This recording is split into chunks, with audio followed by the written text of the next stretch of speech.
Hi friends, আজকে আর একটা নতুন ভিডিও নিয়ে এসেছি। আজকে যে স্টকটা নিয়ে আলোচনা করব সেটা হচ্ছে এশিয়ান পেন্টস। আপনারা যদি দেখেন এশিয়ান পেন্টস স্টকটা 3500-র কাছে রেজিস্ট্যান্স নিচ্ছে বারবার, আর 2750 থেকে 2500 এই রেঞ্জের ভেতরে সাপোর্ট নিচ্ছে।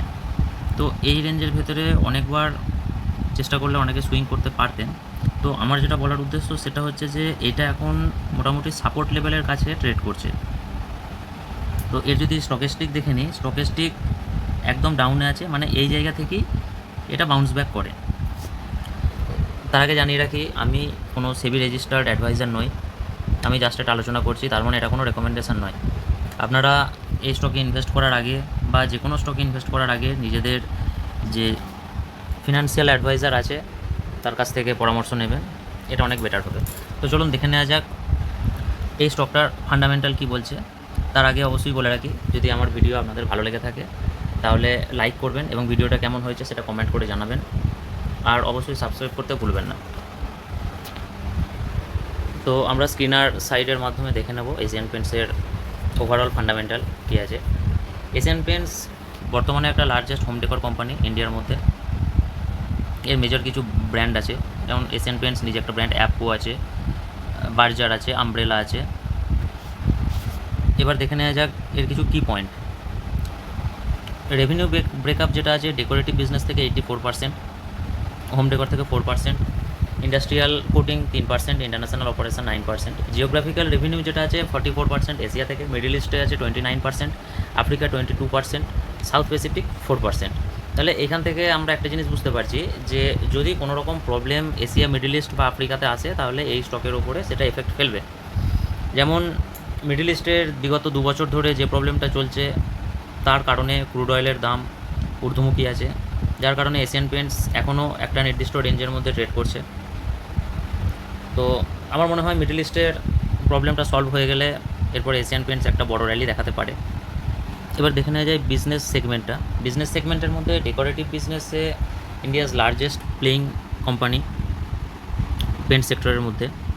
আচ্ছা, with the largest of its kind painting service in the world, মানে ওয়ার্ল্ডের যত পেন্ট কোম্পানি আছে তার মধ্যে এটা সবথেকে বড় এই বিভিন্ন ধরনের পেন্টিং সার্ভিস দেওয়ার জন্য।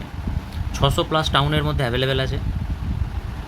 এছাড়া আপনারা দেখতে পাচ্ছেন exterior wall finishes, interior wall finishes, water proofing, wood finishes, enamels, adhesive tools, undercoats, এইসব ডেকোরেশনের মধ্যে কোম্পানিটা যুক্ত আছে।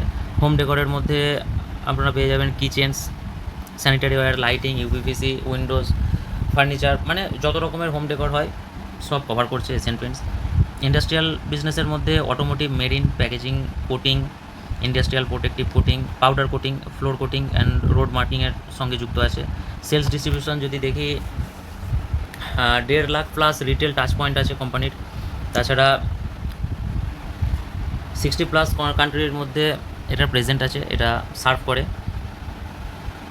বিজনেস ইনফ্লুয়েন্সার যারা আছে 2,40,000 এবং 20,000+ সাপ্লায়ার বেস আছে। তো ওভারঅল কোম্পানির ফান্ডামেন্টাল যথেষ্ট স্ট্রং আছে এবং বিজনেস ঊর্ধ্বমুখী। কোম্পানি ক্যাপেক্স করছে, নেক্সট 3 বছরের মধ্যে 8,750 কোটি টাকা ইনভেস্টমেন্ট করার চিন্তাভাবনা করছে। এর মার্কেট ক্যাপ হচ্ছে 2,72,000 কোটি টাকা, মানে এটা একটা large cap company. Current price 2,840, 52 week high 3,568 এবং 52 উইক লো 2,766, মানে 52 উইক লোয়ের কাছে ট্রেড করছে। স্টক পি 50, বুক ভ্যালু 173, মানে প্রায় 16 গুণের কাছাকাছি এখন প্রাইস টু বুক ভ্যালু আছে এর। ডিভিডেন্ড ইল্ড 0.9%, ROC 34, ROE 28 যদি আমরা রাউন্ড ফিগার ধরে নিই। ফেস ভ্যালু 1 টাকা, তার মানে এই স্টকটা থেকে আমরা স্প্লিট আর আশা করবো না। এবার যদি কোম্পানি বোনাস দেয় তাহলে সেটা পাওয়া যেতে পারে। আচ্ছা, যদি এর প্রাইসটা দেখে নিই, বিগত 5 বছরের মধ্যে এটা লাস্ট 3 বছর ধরে সাইডওয়েজই চলছে। পি রেশিও যদি দেখি তাহলে পি রেশিও অনুযায়ী স্টকটা আন্ডার ভ্যালুড একটা স্টক, কারণ এর যে অ্যাভারেজ পি সেটা 76%, 76.5, কিন্তু এটা এখন চলছে 50 পিতে। এর আর্নিং পার শেয়ার ট্রাভেলিং 12 মান্থে আর্নিং পার শেয়ার বেড়েছে, কিন্তু স্টকটার যে ভ্যালুয়েশন সেটা বাড়েনি এখনও।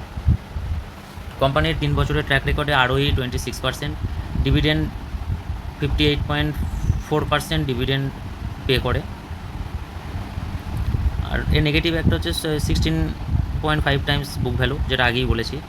পেন্টস ইন্ডাস্ট্রির একটা স্টক যেটা একদম ফার্স্ট লিস্টে এর নাম আছে। কোয়ার্টার রেজাল্ট আমরা যদি দেখি, ডিসেম্বর টু ডিসেম্বর কোয়ার্টারে সেলস বাড়িয়েছে এবং প্রফিট বাড়িয়েছে, ওপিএম বাড়িয়েছে। আগের ছিল ডিসেম্বরে 19%, এখন 23% হয়েছে। আপনি যদি এর প্রফিট অ্যান্ড লস স্টেটমেন্ট দেখেন তাহলে দেখবেন 2012 সাল থেকে কন্টিনিউ সেলস এবং প্রফিট দুটোই বাড়িয়ে গেছে। 2012 সালে সেলস ছিল 9,200 কোটি, পরে সেটা 10,500, পরে 12,200, তারপরে 13,600, এইরকমভাবে বর্তমানে 35,500। তাও লাস্ট কোয়ার্টার এখনও অ্যাড হওয়া বাকি আছে। লাস্ট কোয়ার্টার সেলস অ্যাড হলে এটা ফাইনাল পাওয়া যাবে statement 2024 up to March. OPM 22%, একটা হেলদি ওপিএম মেনটেন করছে কোম্পানি। আদার ইনকাম 713 কোটি, ইন্টারেস্ট 190, ডেপ্রিসিয়েশন 848, ওভারঅল ঠিক আছে। নেট প্রফিট প্রতি বছর নেট প্রফিট বাড়িয়ে গেছে। আসলে লার্জ ক্যাপ কোম্পানিগুলোর ক্ষেত্রে কী হয়, এটা খুব ইন্টারেস্টিং একটা পার্ট, যে নেট প্রফিট প্রতি বছর বাড়ছে কিনা। এবং প্রতি কোয়ার্টারে প্রফিট বাড়বে এমন কোনো ম্যাটার থাকে না। কোনো ক্ষেত্রে সেলস ডাউন হয় বা কোনো গ্লোবাল প্রবলেমের কারণে, বা এই ধরনের কোম্পানিগুলোর ক্ষেত্রে ক্রুড অয়েলটা বিশেষভাবে ম্যাটার করে, যেটা নেট প্রফিটের উপর এফেক্ট ফেলে। কিন্তু আপনি যদি সাল টু সাল দেখেন তাহলে মোটামুটিভাবে দেখবেন যে ওভারঅল নেট প্রফিট বেড়েছে। ইনভেস্টমেন্টের জন্য এইটা দেখাটা একটা খুবই গুরুত্বপূর্ণ ম্যাটার। কম্পাউন্ড সেলস গ্রোথ যদি দেখেন, 10 বছরে 13%, কম্পাউন্ড প্রফিট গ্রোথ 10 বছরে 14% average. Stock price CAGR, compound annual growth return স্টকের ওপরে 10 বছরে 19%, সরি। রিটার্ন অন ইকুইটি 10 বছরে 27%। তো একটা জিনিস এই স্টকটার মধ্যে লক্ষণীয়, যে অন্যান্য জায়গায় ইনভেস্টমেন্টে যে রিটার্ন দেয়, বিশেষ করে ব্যাংক বা পোস্ট অফিস, তার থেকে এই স্টকটা অনেক বেশি রিটার্ন দিয়েছে। মানে আপনার যে ইনফ্লেশন রেট, প্রতি বছর যে ইনফ্লেশন রেট আছে, সেই ইনফ্লেশন রেটটাকে বিট করেছে। ব্যালেন্স শিটটা একবার চেক করে নেবো। ব্যালেন্স শিটের রিজার্ভ 16,500 কোটি টাকার কাছাকাছি রিজার্ভ আছে। বড়োয়িং আছে 2300 কোটি টাকার কাছাকাছি, মানে ভার্চুয়ালি এটা একটা ডেপ্ট ফ্রি কোম্পানি বলে নেওয়া যেতে পারে। আদার লাইবিলিটিস 8,500 কোটি, ঠিক আছে। কোম্পানি ডেপ্ট ফ্রি বলা যেতে পারে। ফিক্সড অ্যাসেট বাড়িয়েছে company. Cash from work in progress 2,000 কোটি, ইনভেস্টমেন্ট 4,600 কোটি, আদার অ্যাসেট 14,400 কোটি। আদার অ্যাসেটটা ফ্ল্যাকচুয়েট করে মাঝে মাঝে, অনেক সময় ফিক্সড অ্যাসেটও ফ্ল্যাকচুয়েট করে। নেট ক্যাশ ফ্লো 771 কোটি। এবার যদি শেয়ার হোল্ডিং প্যাটার্ন দেখে নিই, শেয়ার হোল্ডিং প্যাটার্নে প্রোমোটার হোল্ডিং 2021 থেকে প্রায় সেমই আছে। এফআইআই ডিআইআই মিলিয়ে হোল্ডিং রেখেছিল 28% অ্যান্ড অ্যাবাভ। এখন এফআইআই ডিআইআই মিলিয়ে হোল্ডিং আছে 27% and above, 27 point something. Public holding আগে ছিল 19.818, এখন আছে 19.78, মানে কাছাকাছি আছে। তো ওভারঅল বলা যেতে পারে স্টকটা ইনভেস্টমেন্টের জন্য একটা ভালো জায়গায় এখন ট্রেড করছে। স্টকটা 200 ডেজ মুভিং এভারেজকে ব্রেক করে তার নিচে ট্রেড করছে। আমার মনে হয় 2750 একটা ইনভেস্ট করার জন্য একটা ভালো জায়গা। এই ধরনের কোম্পানিগুলো ভালো রিটার্ন দিয়েছে অতীতে, আশা করছি ভবিষ্যতেও একই রকম রিটার্ন দেবে। তো আপনারা ইনভেস্ট করার আগে নিজেরা একবার যাচাই করে নেবেন এবং অবশ্যই আপনাদের ফিনান্সিয়াল অ্যাডভাইজারের পরামর্শ নেবেন। ভিডিওটা ভালো লাগলে শেয়ার করতে ভুলবেন না। আজ এখানেই শেষ করলাম। নেক্সট দেখা হচ্ছে আবার পরবর্তী কোনো ভিডিওতে। Thank you.